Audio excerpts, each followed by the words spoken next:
Hi, I'm Colin and welcome to How to Paint Watercolours. So if you're ready, we'll get started and we'll paint this one.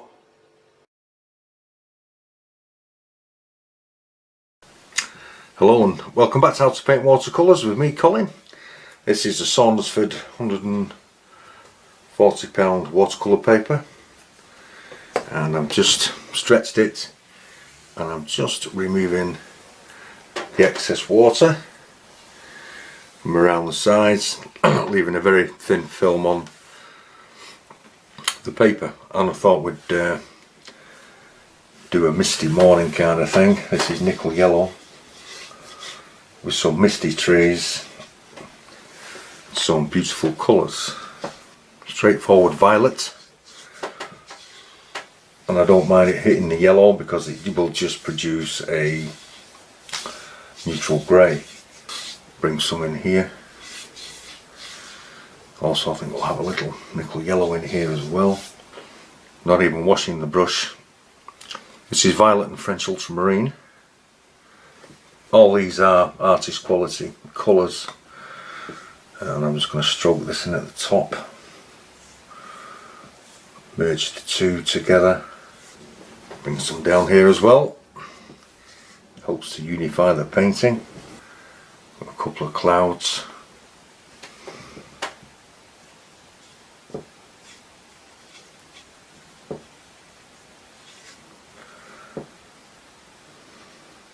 This is violet French ultramarine with a touch of burnt umber, and we'll bring some here as well, just for a little interest. A bit strong. Some permanent rose. Slowly taking that up.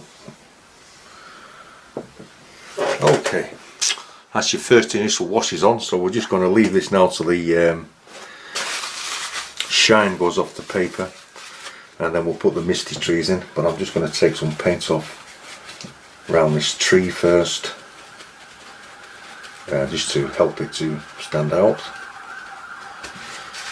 as that will be the main focal point. Okay, I'm going to leave that to dry for a moment. Okay, now that the sky and the background has dried off, we're moving on to these background fir trees, evergreens, and I'm just going to put in some water here, not just to re-dampen it. This is violet and cad yellow deep, and start above the trees. I'm bringing it into the water. Then you can begin on the top. That's probably just a little strong there actually.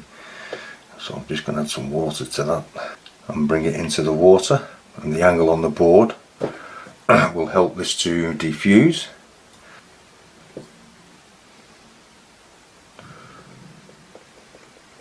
Bring it into the water. As you come down, don't make these evergreens all the same size. Give some variation. Adds more interest. I've said this before. Every now and again just dropping some of the darker colour in. Just bring some colour in along the bottom here, allowing it to pale. You see how your eye mixes it for you and tells you the brain that these are trees. As the brush runs out of colour, and as it's mixing with the damp paper, with the water on the paper, it will pale off on its own as we come into the distance. I'm just going to add some of this sky colour in, just for variation, and taking a damp brush, and this is a fully wetted brush, put it through a cloth, and now the brush is damp, and we're just going to stir it up a bit, removing some paint out.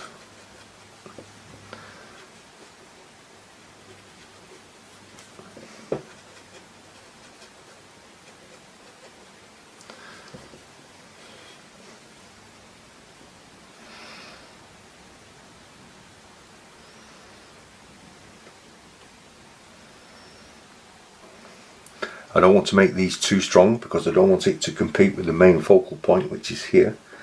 The rest of this will, with the trees being masked on the right hand side here, this will help to balance the painting out with this very large tree here. So now we're going to leave all this to dry again, and then we'll put the next row of trees in. It's a bit like layering a cake. Okay, now the background trees are dry. We're just going to do the same here. It's the background foreground trees, if that makes sense. Just introducing some water just to help the situation. Violet and cad yellow deep once again, but this is just mixed to a slightly different colour, almost to a bit more yellowy side. And we're just going to repeat basically the same process as we had here, ensuring that we pull it down into the water. Once again, making the trees all different heights, just adding some stronger colour to certain areas. I think you get the general idea. Then allow the paint to fade as you come off the paper and move this down.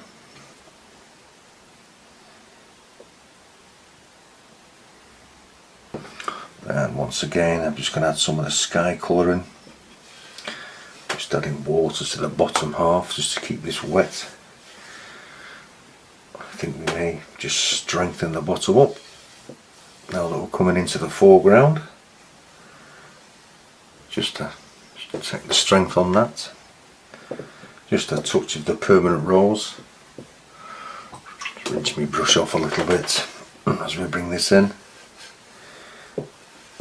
The last of the dark violet colour in here. Maybe you want to bring a couple of strokes of the permanent rose into the trees. We will be lifting some paint out in a minute. Diffuse the edges, strengthening the yellow up here, which is the nickel yellow. I'm going to take a piece of kitchen roll and with some clean water I'm just going to soak it, squeeze the excess water off, and then I'm just going to lift areas out.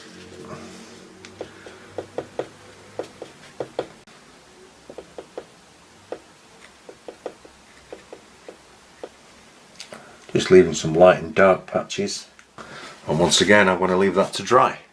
This is a mixture of violet, French ultramarine and burnt umber.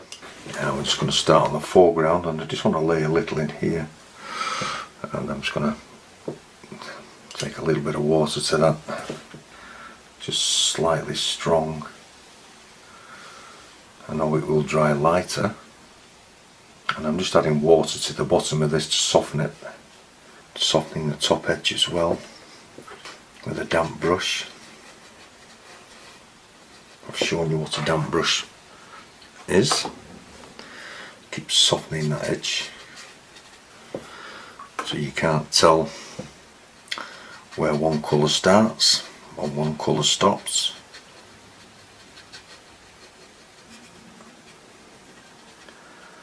Just to give it a diffused look. Maybe some here coming into the foreground, but this time I'm leaving it a lot stronger, and I just want to tickle this top edge also with the same colour. I want to bring some up into this gnarly oak tree, and I'm just wiggling the brush to create an uneven shape of the tree, so there's no straight lines, and we're just going to bring it down into the ground, and being as the paint is still wet below it, it will bleed into the other colour, or the same colour we've got down, and attach it to the ground. Once again, violet and French ultramarine with some burnt umber, but this is taken really to a dark side. And I'm just going to add this in here. It will pale and dry lighter, and then we'll be adding some texture to this tree. Bring this tree well and truly forward into the foreground, which helps to push the background trees away. Beginning to darken the foreground up now. In here, just leaving a slight bit of texture, which I'm going to soften once again. Soften the top of this, softening this edge as well at the moment. This is a stronger mix of the violet, ultramarine and burnt umber. A lot of blue in this, a lot of the ultraviolet. To add this in as well. I'm just bringing it slowly darker and darker. Also I'm going to add some into the foreground while this is all still softening, and as it bleeds up into the damp paper, little grasses will appear. Soften the top of this off once again, and then once again we have to allow this to dry a little. Welcome back. Once again I've allowed things to dry, and this is a mixture of cadmium orange with French ultramarine, and you see how it makes that lovely rich dark colour. And I'm just pulling a few of these branches out, and I've turned the board upside down. It just makes things a little easier, and I would suggest you do the same.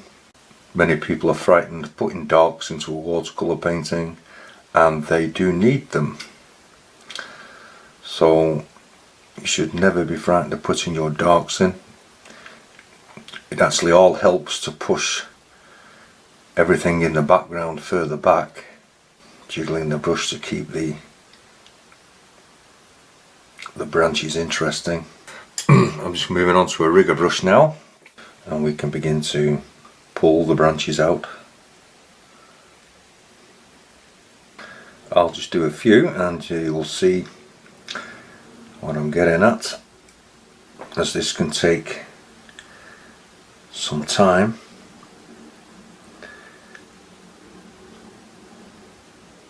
To put all your branches in, as this is a winter scene, even though it's quite warm colours. Okay, you see how I'm doing it, getting finer and finer, just pulling the branches and pulling the tree out, just filling it, let the branches cross over each other. Okay, I'll join you in about 10 minutes when this has been completed, and we'll see what it looks like. Okay, now you've got your branches in, and hopefully you've got it looking something like that. We're going to put the bushes in here, and basically it's the same colour, cadmium orange, French ultramarine, and we're just going to bring some of this in, once again wiggling the brush, and we're going to bring some in front of the tree, leaving some behind.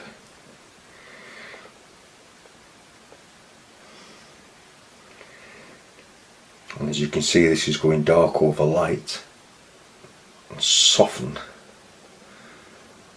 these bottoms of these bushes into the ground like that.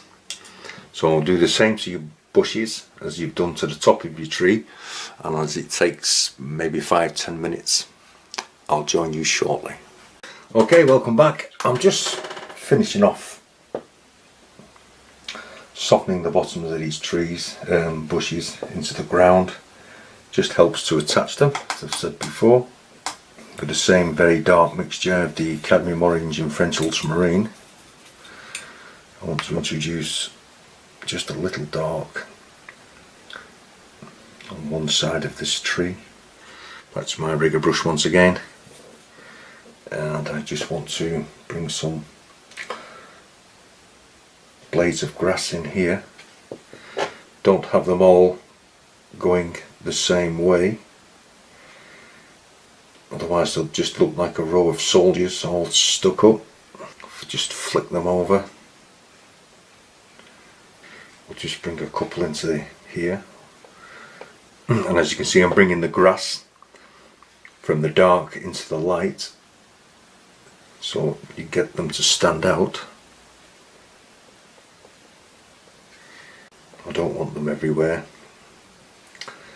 Like I said, sometimes a little seems a lot more, and your painting won't look as busy. Then with the same colour, with a larger brush and with a dry stroke technique, just hit and miss along the bottom, just scruffing it in. I think I'm going to call that one finished, and what we're going to do now is sign it, and once you've signed it you can put a frame around it and mount it, maybe just a couple of birds here.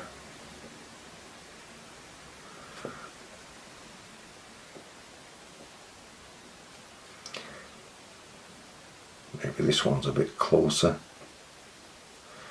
so I'm going to make you a little bit fatter, bit of a tail. I hope you've enjoyed this video. If you have, please click the like button, and if you want to see further videos, please subscribe. Remember, subscription costs you nothing. Thank you very much for watching. I will leave a link in the description box to the other videos I've made for YouTube, and if you click on that, it will take you straight to the page. Thank you very much.